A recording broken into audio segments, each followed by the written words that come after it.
Now we're going to make the loop for our earring. So I have our head pin and I have a 6mm bead. You can use 6 or an 8. And I'm going to insert it through the pyramid.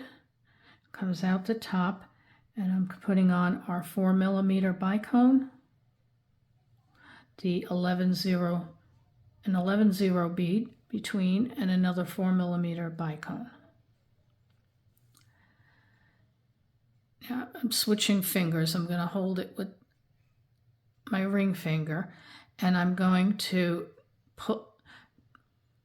twist this, bend it down to a 90-degree angle.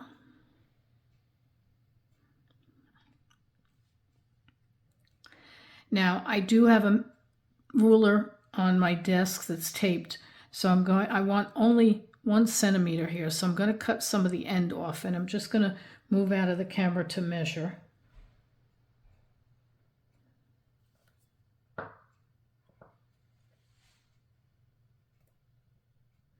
All right, now I want to cut this extra piece off.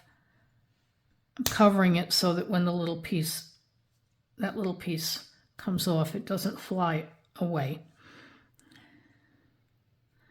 And I've measured where I want my wire to be. So I'm going to start with it right here. I want it right above the black, and you want it to be flush with the other side. You don't want it to stick out. You don't want to feel it. And we're going to now twist this as much as we can. Twist, twist, twist, twist, twist. And in fact, I'm going to take this up, twist a little bit more to try and get this all the way around.